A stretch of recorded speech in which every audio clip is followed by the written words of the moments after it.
Allah untuk menyuruh kepada kaum Samud, sebuah kaum yang mayoritasnya sebagai petani, penggali sumur, dan pengembang. Mereka tinggal di sebuah lembah yang luas bernama Wadi Al-Quran. Kaum Samud ingkar terhadap nikmat yang Allah berikan. Mereka tidak mau bersyukur.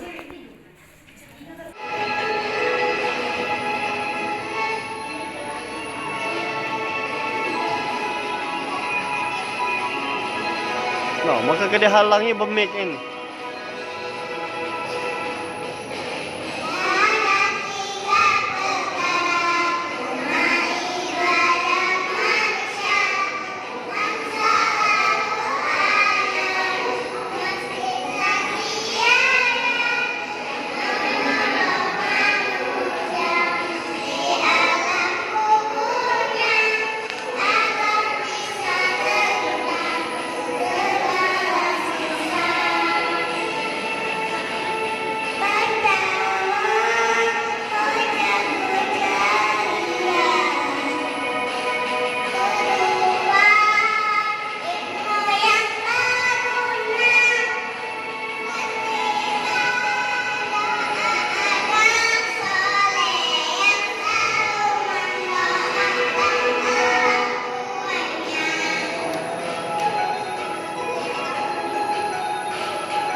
إذا السماء انشقت وأذنت لربها وحقت وإذا الأرض مدت